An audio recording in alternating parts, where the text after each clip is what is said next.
कहानी है रामपुर गांव की, जहां के मर्द महिलाओं को हमेशा नीचा दिखाने की कोशिश में रहते। अरे अभी तक खाना नहीं आया, क्या मुझे एक और शादी करने की जरूरत है? नहीं जी नहीं, ऐसा मत करना, वरना मैं कहाँ जाऊंगी। खाना लेकर मैं अभी आई जी। गांव की पंचायत में भी फैसले हमेशा औरतों के खिलाफ ही रहते। मैं जो फैसला सुनाता हूँ वो भगवान की आज्ञा होती है। इस लड़के ने अपने मन से शादी करके अच्छा नहीं किया। लड़के को घर भेज दो और इसकी शादी इसकी जाति की किसी लड़के से करवा दो, लेकिन ये लड़की, इसे तो गांव के बाहर निकाल दो। नहीं नहीं जमींदार साहब, ये क्या बोल रहे हैं? ऐसा नहीं हो सकता। मेरी बेटी मासूम है, इसे अच्छे बुरे की समझ नहीं है। अरे कहाँ जाएगी ये बेचारी? कहाँ जाएगी? इतनी चिंता है तो पूरे परिवार का गांव निकाला कर देते हैं। बेचारे पूरे बसे बसाए परिवार को गांव छोड़ना पड़ता है। चाहे जो हो, अगर बेटियों को कंट्रोल नहीं कर सकते तो गांव में रहने का कोई मतलब नहीं है। यहाँ औरतों को दब कर रहना होगा। कोई भी अपने हिसाब से कुछ नहीं कर सकता, सब ईश्वर की मर्जी से ही होगा। तभी गांव का एक आदमी दौड़ा दौड़ा आता है। सरपंच साहब, जमींदार साहब, वो कालिया है ना, उसकी बेटी पढ़ने के लिए शहर जा रही है। अच्छा, ये कब हो गया? और कालिया की हिम्मत कैसे हो गई ऐसा करने की? लेकर आओ उसे और उसकी बेटी को। बस फिर क्या था, हाजिर हो जाते हैं कालिया और उसकी बेटी सरपंच के सामने। अरे कालिया, ये क्या सुनने में आ रहा है? बेटी को इंजीनियर बना रहा है तू? और ये बता, गांव में तो स्कूल नहीं है, फिर कहां से इतनी क्लास पास कर गई तेरी बेटी? राधा, जो कि कालिया की बेटी है, उसे लगता है कि सरपंच उसकी तारीफ कर रहे हैं। सरपंच जी, मैंने ऑनलाइन पढ़ाई की है, डिस्टेंस लर्निंग से। सभी में मैंने अच्छे नंबर पाए हैं, जिसे देखते हुए शहर की इंजीनियरिंग कॉलेज में मुझे स्कॉलरशिप मिली है। वाह जी वाह, क्या होती है ये? पहले तो ये बताओ, फिर आगे की बात करते हैं। पूरा गांव राधा की बात सुन रहा था और राधा बोलती जा रही थी। तो ऐसे मैं फ्री में एक अच्छी शिक्षा लेकर गांव में जो कुछ परेशानियां हैं, जैसे बिजली, पानी और इंटरनेट जैसी समस्याओं के लिए काम करूंगी। मैं गांव को शहर से जोड़ने के लिए पुल का निर्माण करवाने का प्रस्ताव रखूंगी। मुझे पूरी उम्मीद है कि जल्द ही हमारा गांव भी तरक्की की राह पर चल पड़ेगा। राधा की बात सुनकर सारे गांव वाले ताली बजाने लगते हैं। सरपंच को समझ नहीं आता कि वो क्या करे। चुप रह नादान लड़की, गांव के खिलाफ जाने के लिए तुझे गांव से बेदखल कर दिया जाएगा, वो भी पूरे परिवार के साथ। और हाँ, अगर ठीक से गांव में रहना चाहती है तो ये पढ़ाई लिखाई छोड़ दे। हम तेरे लिए गांव का कोई होनहार लड़का देखेंगे। तभी गांव का एक आदमी बोल पड़ता है। अरे नहीं नहीं सरपंच जी, राधा बिटिया जो बता रही है, अगर वैसा हो जाए तो हम लोगों को पैसा कमाने के लिए बाहर नहीं जाना पड़ेगा। हाँ जी, और ना ही कोसों दूर पानी के लिए भटकना पड़ेगा। हमारे बच्चे भी अच्छी पढ़ाई कर सकेंगे और आगे बढ़ेंगे, ना कि हमारी तरह खेती करते बैठेंगे। क्यों गांव वालों, राधा बिटिया का साथ देना चाहिए ना। सरपंच देखता है कि गांव राधा के साथ है तो वो चुप हो जाता है। वो घर आकर अपने सलाहकार से बात करता है, जो बहुत ही चालाक किस्म का इंसान होता है। अरे सरपंच साहब, आपको बहुत ही होशियारी से काम लेना पड़ेगा। एक बार गांव तरक्की कर गया, यहाँ के बालक पढ़ लिए तो कोई ना पूछेगा आपको।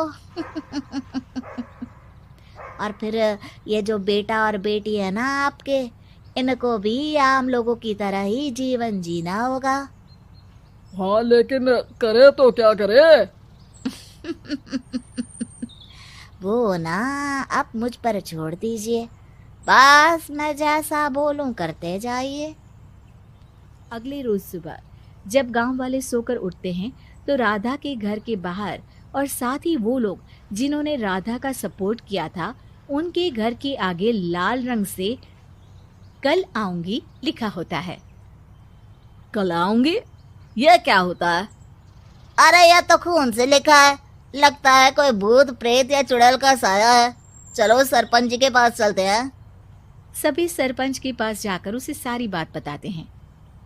अरे ये तो बड़ी मुश्किल की बात है। चलो मैं एक बाबा को जानता हूँ, उन्हें बुला लेता हूँ। सरपंच बाबा को लेकर गांव के घर के बाहर जाता है।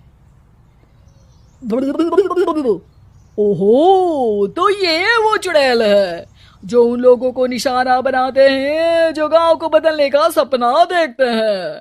वो गांव को ऐसे ही संपन्न देखना चाहती है, वो नहीं चाहती कि कोई बाहरी यहाँ का कायाकल्प करे।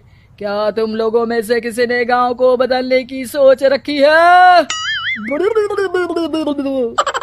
तभी राधा की माँ रोते रोते आती है।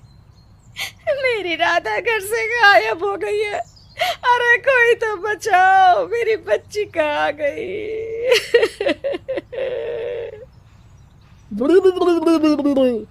ले गई वो चुड़ैल, तेरी बच्ची को ले गई। अब वो उसे श्रापित करके छोड़ेगी, उस पर चुड़ैल का साया हो जाएगा। तभी बुरी सी हालत में राधा भी वहां आ जाती है। उसके बाल चुड़ैल की तरह फैले होते हैं और कपड़ों में खून लगा होता है। सभी राधा को देखकर डर जाते हैं। माँ, पता नहीं मुझे कौन उठा कर ले गया था। अरे दूर दूर हो जा चुड़ैल, अब हम लोग इस गांव में नहीं रुकेंगे। अरे कैसे बातें कर रहे हैं आप? कल तो आप मेरे भरोसे गांव का हुलिया बदलने, अपने बच्चों को पढ़ाने और तरक्की उन्नति की बात कर रहे थे, तो आज क्या हो गया आपको? ये फिर तुम लोगों को बहकाएगी। ये चुड़ैल गांव में आ चुकी है, ऐसे ही ये तुम्हारे घर के बच्चों को भी ले जाएगी। गांव वाले राधा को गांव से बाहर निकाल देते हैं। उसके माँ बाप रोते रहते हैं, लेकिन गांव वाले नहीं मानते। मैं भी अपनी बहन के साथ गांव के बाहर रहूंगा, लेकिन वो पढ़ाई नहीं छोड़ेगी। वहीं सरपंच के घर पर सलाहकार कहता है। देखा, सांप भी मर गया और लाठी भी नहीं टूटी।